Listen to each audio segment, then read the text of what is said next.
జై శ్రీమన్నారాయణ. నేను మీ icon astrologer Gattupalli Suresh Babu.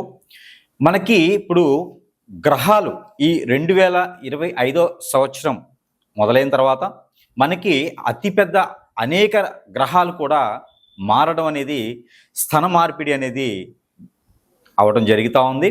అయితే మొన్నటి మార్చి 29వ తారీఖున షష్టగ్రహ కూటమి అనేది మనకి మీనరాశిలో సంచరించింది. అక్కడ మనకి అన్ని రకాల గ్రహాలు, శని భగవానుడు, రవి భగవానుడు, అలానే చంద్రుడు, అలానే శుక్రుడు, రాహువు కూడా అక్కడికి రావడం జరుగుతూ ఉంది. ఆ తర్వాత మే 18వ తారీఖున గురువు, రాహువు, కేతువు, రవి భగవానుడు కూడా మారడం జరుగుతూ ఉంది. రానున్నటువంటి రోజుల్లో మళ్ళీ కూడా శుక్రుడు, బుధుడు కూడా మారేటువంటి అవకాశం లేనున్నపోలేదు. అయితే ఈ యొక్క గ్రహ చలనం, ఈ యొక్క గ్రహ మార్పిడి, ఈ యొక్క గ్రహాల యొక్క కదలిక, ఈ గ్రహాల స్థానాల మార్పిడి వలన ద్వాదశ రాశుల వారికి వారి యొక్క స్థితిగతుల ప్రకారంగా, వారి యొక్క గోచార ప్రకారంగా, వారి యొక్క నామనక్షత్ర ప్రకారంగా ఎలా ఉండబోతుంది. అలానే ఈ యొక్క ద్వాదశ రాశుల వారికి 2025 సంవత్సరంలో అతిపెద్ద గ్రహాలు అంటే మారుతున్నాయి. కాబట్టి ఈ యొక్క మనుషుల యొక్క స్థితిగతులు కూడా, విపత్తులు కూడా, అలానే మనకి ఆ ఊహించలేనటువంటి పరిస్థితులు ఏర్పడేసి, అలానే విధంగా పరిస్థితులు కూడా మనకి అందలేదా అన్నట్టుగాను, కొందరికైతే కుడి ఎడమవటం, కొందరికైతే బొళ్ళు ఊడలవటం, కొందరికైతే నైటే కోటీశ్వర్లు అవటం, ఇలాంటి స్థితిగతులు ఉన్నటువంటి మార్పులు అయితే మనము ఖచ్చితంగా ఈ యొక్క 18 మాసములలో చూడగలుగుతాం. ఈ 18 మాసాలంటే ఏప్రిల్, మనకి మే నెలలో మారినటువంటి గురువు, రాహు, కేతువు ఈ యొక్క గ్రహాల నుంచి ద్వాదశ రాశుల వరకు ఎలా ఉండబోతుంది, వారి యొక్క స్థితిగతులు ఏంటి అనేది మనకి 18 మాసాల వరకు, అంటే దగ్గరగా 2027 సంవత్సరం ఫిబ్రవరి మాసం వరకు కూడా ఎలా ఉండబోతుంది, మళ్ళీ గురువు మారేంత వరకు కూడా, అలానే రాహుకేతులు మళ్ళీ మారేంత వరకు కూడా ఎలా ఉండబోతుంది అనేది ఒకసారి మనము పరిశీలన చేద్దాం. ఈ రాహువు కేతువు మారడం ద్వారా గురువు కూడా మారడం ద్వారా ఈ 2020 సంవత్సరంలో అతిపెద్ద గ్రహాలంటే అన్ని మార్పు జరుగుతూ ఉన్నాయి. కాబట్టి కాలక్రమేణా కాలాలు కూడా ఎట్లానే అయిపోతున్నాయి. కాబట్టి కలియుగం అప్పుడే వచ్చిందా అనే పరిస్థితులు ఎవరికి వాళ్ళు అనుకునేటువంటి పరిస్థితుల స్థాయికి ఏర్పడుతూ ఉన్నారు. అయితే మనకి ఎవరి గోల వాడిది అయిపోయింది. అయితే ద్వాదశ రాశుల్లో ఒకటి ఏంటంటే కుంభరాశి. ఈ యొక్క కుంభరాశి వారికి అనూహ్యంగా కలిసి వచ్చిన అదృష్టం. గత 19 సంవత్సరాలుగా ఏలినాటి శనిలో ఉన్నటువంటి కుంభరాశి వారికి ఇప్పుడిప్పుడే వర్షం పోయినటువంటి తెల్లారితులు, వర్షం పోయి ఎండ వచ్చినటువంటి ఆకాశం వల్లే ఉన్నటువంటి కుంభరాశి వారికి మరొక అదృష్టం ఏంటి అది? మరొక అదృష్టం ఏంటి అంటే రాహుకేతు మారడం. రాహు వచ్చేసి కుంభరాశిలోకి రావడం, కేతు వచ్చి సింహరాశిలో రావడం, ఈ మేర అదృష్టం అనేది మామూలుగా పెట్టి పుట్టలేదండి అన్నట్లు ఉంది అన్నమాట. అదృష్టం అనేది అలా ఉండాలి. కుంభరాశి వారికి అంటే తంతే బూరల బుట్టలో పడ్డారా అనే విధంగా ఉంటుంది. ఆకాశాన్ని జయించేటువంటి స్థాయి, స్థిర స్థాయి, ఏ వ్యాపారమైనా, ఏ లక్షణాలున్నా, ఏ రంగంలో ఉన్నా, ముఖ్యంగా రాజకీయ రంగం, సినీ రంగంలో ఉన్నటువంటి వారు ఎవరైనా ఉన్నారా, ఎవరైనా షేర్స్ ఇన్వెస్ట్మెంట్స్, ఆన్లైన్ వ్యాపారాలు, ఎక్స్పోర్ట్ ఇంపోర్ట్ చేసేది, ఇళ్ళు కట్టించేది, బిల్డర్స్ గాను, ఆర్కిటెక్చర్ గాను, మోడల్ గాను, 10 మందికి ఉపయోగపడేటువంటి లోక కళ్యాణార్థం కోసం చేసేటువంటి పనులు గాను, అలాంటి అఫైర్స్ కాదండి. లోక కళ్యాణార్థం కోసం అఫైర్స్ కాదు, అవి అనుకున్నారు, అవి కాదు. అలానే ఇళ్ళు స్థలాలు అమ్మించేటువంటి బ్రోకరేజ్ గాను, ఏజెంట్లు గాను, ఇంకా మార్కెటింగ్ రంగాల వారు, అలానే బ్యాంకింగ్ సెక్టార్లో వారు, బ్యాంకింగ్ రంగాల వారు, గ్రూప్ 1, గ్రూప్ 2, గ్రూప్ 3, గ్రూప్ 4 పరీక్షల్లో రాసేటువంటి వారు, కాలేజీల్లో లెక్చరర్స్, స్కూళ్ళలో మాస్టర్స్ గాను, ఇలాంటి రంగాల్లో ఉన్నటువంటి కుంభరాశి వారు ఎవరైతే ఉన్నారో వారి అందరికీ కూడా అదృష్టం, ప్రమోషన్స్ రావచ్చు. ఆరోగ్య స్థితులు, అనారోగ్య స్థితిగతులు, ఆరోగ్య స్థితిగతులు, అలానే ఆర్థిక స్థితిగతులు మీకు అన్ని రకాలుగా మెరుగవుతాయి. అంటే అనారోగ్యం తగ్గి ఆరోగ్యం బాగుంటుంది, ఆర్థిక ఇబ్బందులు మెరుగవుతాయి. అలానే మీకు అన్ని రకాల విధి విధానాలన్నీ బాగుంటాయి. పెళ్లిళ్ళు కానటువంటి వారు ఎవరైనా ఉన్నారా? ఒక్క పెళ్లి చేసుకునేవారు మాత్రమే, మొదటి పెళ్లిగా చేసుకోవాలనుకునేటువంటి కుంభరాశి వారు ఎవరైనా ఉన్నారా? వారికి ఖచ్చితంగా 2025 18వ తారీఖు మే మాసం తర్వాత ప్రయత్నం చేయండి. 2027 సంవత్సరంలో పెళ్లిళ్ళు అవుతాయి. ఈ 18 మాసాల్లో పెళ్ళయి పిల్లల్ని కూడా కనేదానికి ఉంది. స్త్రీ పురుషులు ఇద్దరికి కూడా, అంటే పురుషుడికి కాదు స్త్రీకి పిల్లలు పుట్టేదాకా ఉంది పెళ్లి అయితే. అలానే పురుషుడికి పెళ్లి కాకపోతే పెళ్లి అయ్యేలా ఉంది. ఇలా చెప్పాలనుకున్నా. అయితే ఈ విధమైనటువంటి చేయండి. ఈ యొక్క ప్రతి ఒక్కరు కూడా చేసుకుంటే సరిపోతుంది. అలానే కుంభరాశి వారికి ప్రత్యేకమైనటువంటి పరిహారం ఇది 18 మాసాల వరకు చేసుకోవచ్చు. మామూలుగా పరిహారం అనేది చివరిలో చెప్పాను. ఆ పరిహారంతో పాటు కుంభరాశి వారికి మాత్రమే ప్రత్యేకం పరిహారం ఏంటి అంటే, జీడి గింజలు, అవి తినే కాదండి, జీడి గింజలను దొరుకుతాయి మనకి పచారీ షాపుల్లో, పూజ షాపుల్లో దొరుకుతాయి. పూజ అంటే అమ్మాయి పేరు కాదు, పూజా సామాగ్రి అమ్మేటువంటి షాపుల్లో మనకి లభిస్తాయి. ఈ యొక్క జీడి గింజలు తీసుకోండి. అలానే పట్టిక, మనకి ఈ తెల్లగా ఉండి పట్టిక ఉంటుంది మైనం, అది మనం వాటర్లో వేసుకుంటాం, ఇంటికి కడతాం దిష్టి తగలకుండా. ఆ పట్టిక తీసుకోండి, ఒక 1/4 కిలో. జీడి గింజలు 5. అలానే గురి గింజలు ఒక 5, ఏ కలర్లో ఉన్న పర్లా.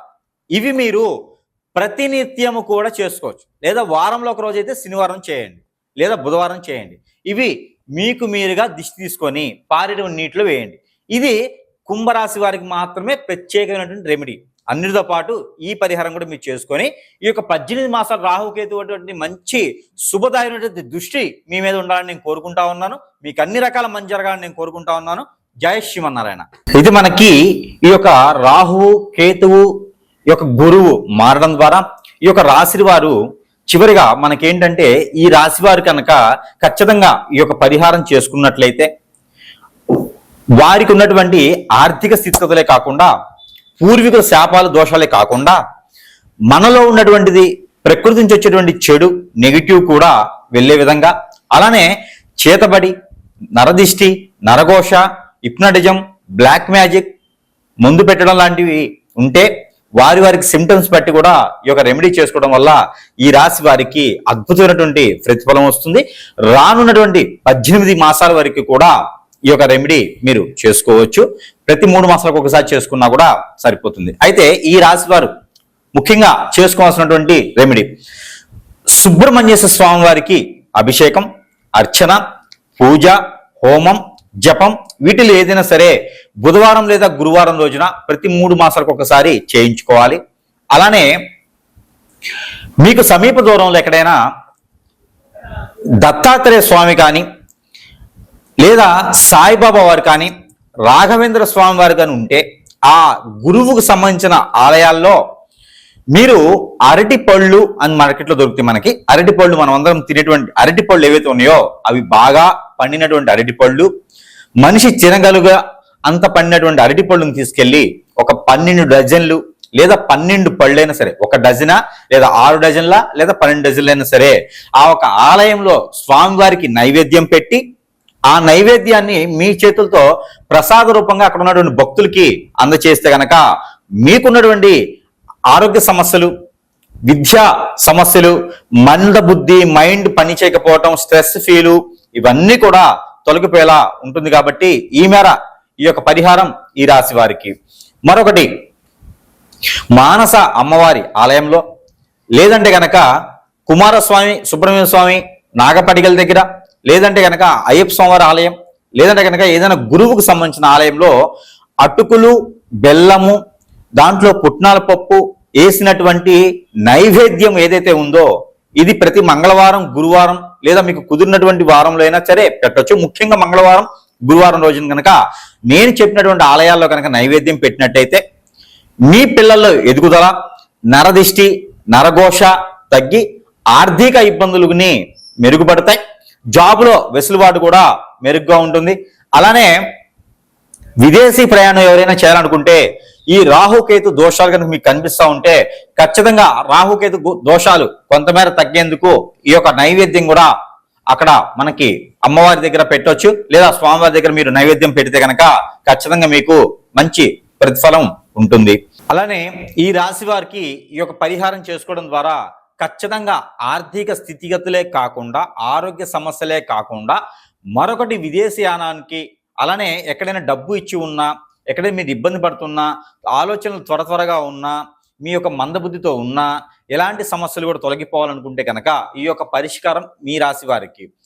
చిన్న పరిష్కారం చేసుకుంటే, అంటే పరిహారం అనేది చాలా ముఖ్యమైనది. రాసుల వారు కనుక పరిహారం, దానాలు, ధర్మాలు, యజ్ఞాలు, యాగాలు, హోమాలు, తపాలు, జపాలు ఇలాంటివన్నీ కూడా ముఖ్యమైనటువంటి పాత్ర. మన మానవ జీవితంలో ముందుకు వెళ్ళాలంటే ఖచ్చితంగా దానం చేయాలి, ఖచ్చితంగా ధర్మాన్ని పాటించాలి. అలా చేసినప్పుడే మనం వెదజల్లుతాం, పై స్థాయికి వెళ్ళగలుగుతాం. అలానే మనకి నరదిష్టి, నరఘోష, శత్రుభయం, శత్రుపేడ ఇలాంటి సమస్యల నుంచి బయటపడాలనుకున్నా, అలానే మీకు ఆర్థిక ఇబ్బందుల నుంచి బయటపడాలనుకున్నా, విదేశీ ప్రయాణించాలనుకున్నా కూడా, ఉన్న స్థానాల నుంచి పైకి రావాలన్నా, శత్రుభయం, శత్రుపేట నుంచి బయటపడాలన్నా, పూర్వీకుల శాపం, పూర్వీకుల దోషం బయటపడాలన్నా కూడా ఈ 18 మాసాల్లో, అంటే మళ్ళీ మనకి రాహు కేతు మళ్ళీ మనకి మారేంత వరకు కూడా ఈ 18 మాసాల్లో కనుక ఈ చిన్న పరిహారం చేసుకున్నట్లయితే కనుక మీరు ఖచ్చితంగా విధిజల్లేలాగా ఉంటుంది. ఆ పరిహారం ఏంటంటే కనుక, ఈ రాశి వారు చేసుకోవాల్సినటువంటి పరిహారం, మీరు ఏదైనా మీకు సమీప దూరంలో నది, చెరువు, వాగు, కుంట, కోనేరు, సెలయేరు, బ్రహ్మగుండం లాంటి ఏదైనా ఉంటే కనుక అక్కడ మీరు చేయవలసినటువంటిది ఏంటంటే కనుక బియ్యం పిండి, బెల్లము, అలానే నల్ల నువ్వులు అన్నీ కూడా, బియ్యం పిండి 1 కిలో అయితే బెల్లం 1 అరకిలో, నల్ల నువ్వులు 100 గ్రాములు, ఇలాచీలు 20 గ్రాములు, ఇవన్నీ కూడా కలగలుపుకొని మీరు నీళ్లు పోసేసి పిండిలా చేయాలి. అంటే మనకి చెప్తే కనుక ఎలా ఉంటుందంటే చలిబిడి అంటారు. అలా ఆ టైప్లో మీరు కనుక చలిబిడి టైప్లో చేసేసి, అక్కడ మీకు ఏవైతే కోరికలు, ఏవైతే దోషాలు, ఏవైతే మీరు బాధపడుతూ ఉన్నారో వాటికి సంబంధించి మీరు మనసులో తలుచుకుంటూ అక్కడ మీరు ఆ పిండిని తీసుకుని వెళ్ళి 11 ఉండలు చేయాలి. 11 ఉండలు చేసేసి మీరు ఒక్కొక్క ఉండకి మీకున్నటువంటి కోరిక, ఒక్కొక్క ఉండకి మీకున్నటువంటి దోషం, ఇలాగ మీరు ఆ నదిలో కానీ, చెరువులో కానీ, సముద్రంలో కానీ ఎక్కడైనా సరే మీ సమీప దూరంలో ఉన్నటువంటి వాటిల్లో కనుక వేసినట్లయితే కనుక మీకున్నటువంటి కోరికలు నెరవేరేదానికి త్వరగా ఉంటుంది. అలానే దోషాలు ఏమైనా ఉన్నా కూడా అవన్నీ కూడా పటాపంచలైపోయేదానికి నవగ్రహాలన్నీ కూడా మీకు శాంతి పలిగేసి ఆ నవగ్రహ శోభ అనేది మీకు ఖచ్చితంగా వెదజల్లుతుంది. నవగ్రహ శాంతి చేసుకోవాలి. అలానే మరొక రెమెడీ ఇంకొకటి ఏంటంటే కనుక నవగ్రహాలకి నవధాన్యాలతో అభిషేకించడం, నవగ్రహాలకి నువ్వుల నూనెతో అభిషేకించడం, అలానే రాహువు కేతువుకి సపరేట్గా, కేతువుకైతే ఉలవలు, రాహువుకైతే కందులు గనక మీరు అక్కడ అభిషేకం చేసుకోవాలి. ఆ అభిషేకం చేసుకున్న రోజున 11 ప్రదక్షిణలు చేయాలి అక్కడ నవగ్రహాల మండపానికి. బ్రాహ్మణత్వానికి దానం ఇవ్వగలిగితే ఉత్తమం. అయితే బ్రాహ్మణత్వానికి దానం ఇచ్చినట్టయితే కనుక కాలికి నమస్కారం చేయకూడదు బ్రాహ్మణునికి. ఇది మాత్రం ఖచ్చితంగా అందరూ గుర్తుపెట్టుకోవాలి. ఆ తర్వాత మరొక రెమెడీ కూడా మీకు వివరిస్తున్నా.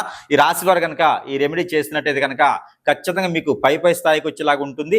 రాహు కేతువు సంబంధించి పెళ్లి కానటువంటి వారు ఎవరైనా ఉంటే కనుక వారికి కూడా ఈ రెమెడీ పనిచేస్తుంది. పెళ్లి కానటువంటి వారు, ఆర్థిక ఇబ్బందులు ఉన్నవారు, కోర్టు వ్యవహారాలు ఉన్నవారు, పెళ్లి అయ్యి పిల్లలు పుట్టినటువంటి వారు, భార్యాభర్తల మధ్యన ఎడబాటు భారం ఉన్నవారు, తల్లిదండ్రులకి పిల్లలకి దూరంగా ఉన్నవారు, ఒకరికంటే ఒకరికి పడనటువంటి వారు, తగాదలవుతున్న వారు, ఆస్తి తగాదలు కూడా వాళ్ళు పడేటువంటి వారు ఎవరైతే ఉన్నారో వారందరూ కూడా ఈ యొక్క పరిహారం చేసుకోవచ్చు. అవి ఏంటి అంటే కనుక మీకు సమీప దూరంలో రావి చెట్టు, వేప చెట్టు కలిసి ఉంటే తెల్లదారం 9 పోగులు చేయండి. 9 పోగులకి పసుపు రాయండి. గంధము, పసుపు రాయండి. కుంకుమ రాయకూడదు. గంధము, పసుపు రాసేసి ఆ ఒక పోగుల్ని చెట్టు చుట్టూతో 3 సార్లు వచ్చేలాగా మీరు అవి చేయగలగాలి. అది చేసేసి ఆ చెట్టు పాదిలోను మీరు గంధము, కుంకుమ పువ్వు వేసినటువంటి నీరు, పన్నీరు ఏదైతే ఉందో ఆ పన్నీరు నీటిని ఆ పాదిలో కనుక మీరు పోయాలి. దాంట్లో షుగర్ కూడా వేయాలి. 1 స్పూను 2 స్పూన్స్ షుగర్ కూడా అందులో వేసి పాదిలో పోసినట్టయితే కనుక పెళ్లి కానటువంటి వారికి పెళ్లి ఖచ్చితంగా అవుతుంది. పెళ్లి అయిన సంగతి వారైతే ఒకసారి మాత్రమే పెళ్లి గురించి నేను చెప్తాను. ఒక్కసారి మొదటిసారిగా పెళ్లి చేసుకునే వారికి ఇంకా అవ్వలేదు, లేట్ అవుతుంది అనుకున్న వారికి అయితే ఖచ్చితంగా ఈ పరిహారం చేయండి. పెళ్లి అవుతుంది 3 మాసాల లోపే. మరొకటి, ఈ రాహుకేతు నుంచి ఎక్కువ బాధిస్తూ ఉన్నారు, అలానే ఎక్కువ ఆలోచన విధానం ఫాస్ట్గా ఆలోచించుకుంటున్నాను అనుకున్న వారు ఎవరైనా ఉంటే వారు బియ్యము, ఒక వెండి కాయిను ఏదైతే ఉందో అవి పంచలోకాలతో ఉన్నటువంటి ఒక తీగ, అలానే నల్ల నువ్వులు, అలానే తెల్ల ఆవాలు ఇవన్నీ కూడా 50 గ్రాములు తీసుకోండి. కర్పూరం బిళ్ళలు ఒక 50 గ్రాములు తీసుకోండి. హారతి కర్పూరం అంటారు. ఇవన్నీ కూడా తీసుకుని వెళ్ళేసి హనుమాన్ మందిరంలో అక్కడ ఉన్నటువంటి నవగ్రహాలు ఉంటే కనుక అక్కడ మీరు ఆ నవగ్రహాల మీద అభిషేకం చేయండి. ఒక 3 వారాలు హనుమాన్ మందిరంలో నువ్వుల నూనె, గంధము ఇవన్నీ కూడా దానం ఇవ్వండి. ఎంతైనా ఇవ్వచ్చు. హనుమాన్ మందిరంలో శనివారం కాదా మంగళవారం రోజున దానం ఇవ్వండి. వీటి ద్వారా ఆలోచన విధానం, మందబుద్ధి, పెళ్ళిళ్ళు లేట్ అవ్వటం లాంటివి తగ్గిపోతాయి. అలానే మీకు ఆలోచించేటువంటి విధానం కూడా ఖచ్చితంగా మార్పు వస్తుంది. పెద్దరికంగా పెద్ద తరహాగా ఆలోచించేసి మరొక నలుగురికి కూడా సలహాలు ఇవ్వగలటువంటి పరిస్థితికి ఏర్పడతారు. ఈ యొక్క రెమెడీ కూడా మీకోసమే.